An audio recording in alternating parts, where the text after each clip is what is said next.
andi porto ben andi histoire ji kambe no ko be daril no ko contre dina e contre pullo parce que dina wata ko serde de pullo zialde islam hara ande kana pullo hara ada bula nyorma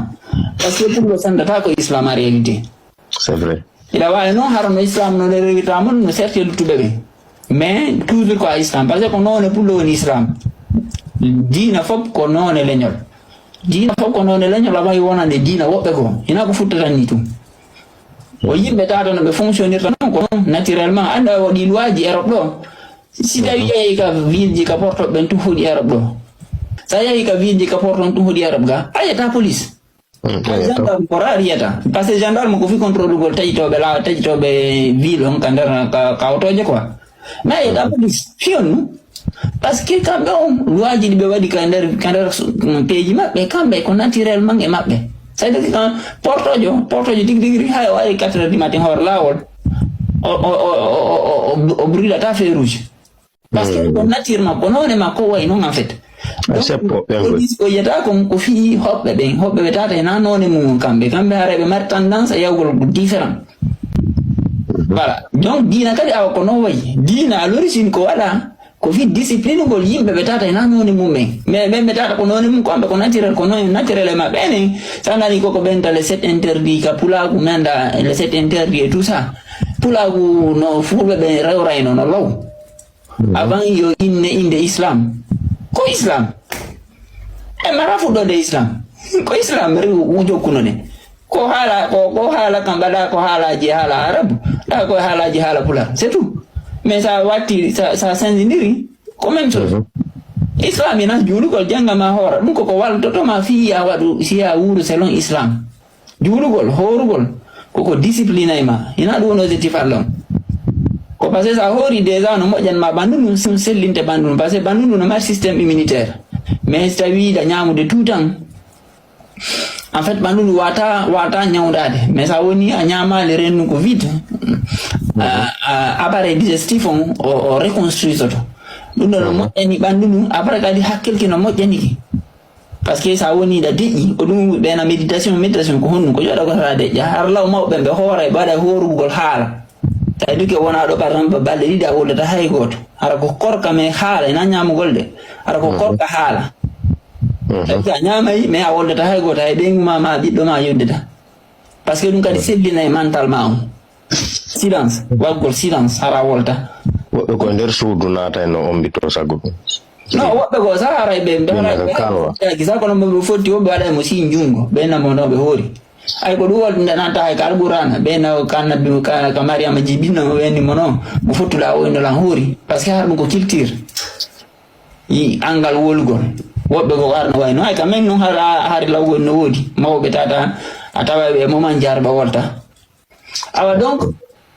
culture mangon islam kono l'objectif mum ko ya wontu ko ya buru mojjude ko ya améliore perfectionne da woni kaka bandu woni kaka hikma ka gandal ko ya jokku Allah won jokku Allah ko burdo ka gandal burdo ka famu burdo ka ngari burdo ka cellal burdo ka yurmede e bangiji min fop donc ankad ko eto bura e bangede fop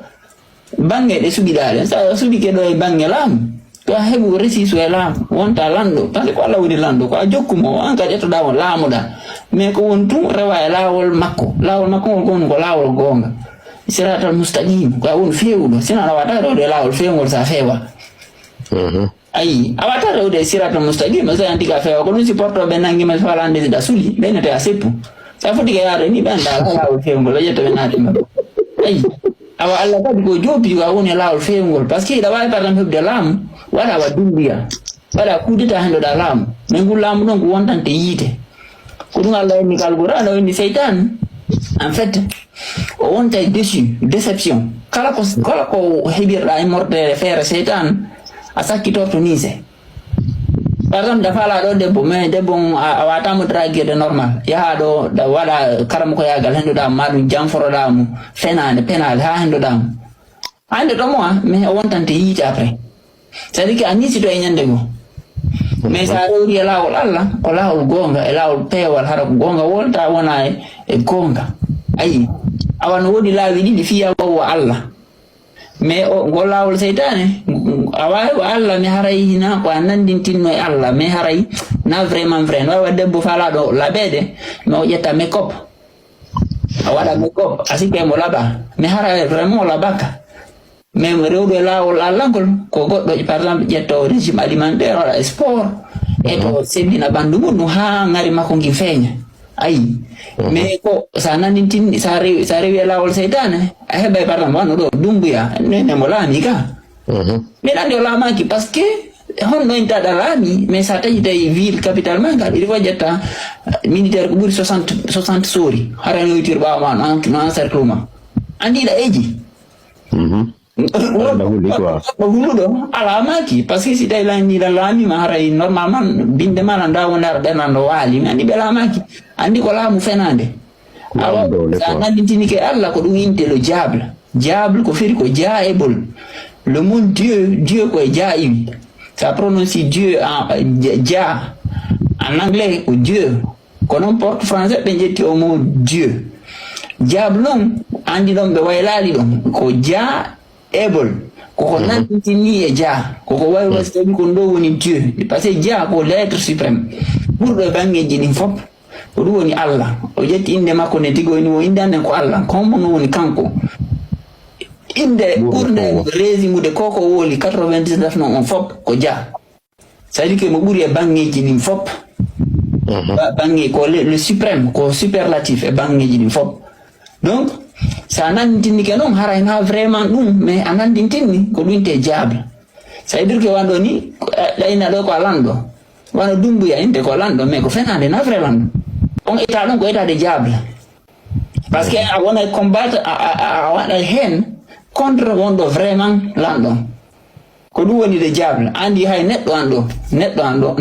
awana ka wonda da hay bi weltibe si tayda wadde goddo no wodi ko foruda en ayya yimbe non essaye nanditinu golema ko woni diable ma on neddo fonno mari diable dum kala ka fuddida hebda style ma na wada piho yimbe ara habito copiyoto ma tu as vu soit façon wolugol soit ça va diutilo boutique man ko yimbe go be yida risude dara ba kambe ka da bito ko non kambe ka no rewur ka wonda don tigri data zari be fala jola déplacement bobo kadi sa mari debbo labalo be habito ko on debbo don be dragata tu vois winde be jab ça dit que fala do wonde place de passe de mako mais kanko hore jam fay fenando fala atinjete no andi ay awa ko winde le jab jonno islam ko honnu ko Allah andi fop ko annan fo jopi ko dagi en fait fop no fala risude fop no fala habde dole fop no fala habde ngari fop no fala yidede fop no fala nantude inde Allah tigi nantude inde himo mari jawdi himo laami dum hina ko harmino la hebu fala gol jawdi laamu yidede e wongol puissant dum ko neddo fop naturellement ko dum fala en réalité hebgol gandal wobbe ko gandal par exemple wobbe go gandal burani jawdi ça c'est vrai obo kadi jaw no burani dum nantugol inde be buri go diawni bon dum no wodo dagi mais problème ko honno najjata gurda ma da heba dum no ala adama lawol makko gol honno rewlata hara vraiment a wona dum no mi hara kono dagori lawol hara nani si adano yema ko dum inte siratal mustaqim ko dum be ni hedina siratal mustaqim fewnu me lawol fewgo ko dum wona objectif ko dum islam ko eto no resisira vima o me hore lawol fewgol ko dum islam maintenant lawol seytane ol ko sa atenji dum do me morde jam fa fenande tromperie nguika e toñe ay boy mais an sakitora ni sugol maintenant fi dum danon on anjon rewgol sirata mustaqim man anda ko satti o landi munyal e wakilare Allah adama ay morde anaba ma ko be hikmaji pratique yani horu jangu julu fi yakanditu no hejira fi sadike no wurni no mane heja lawol makko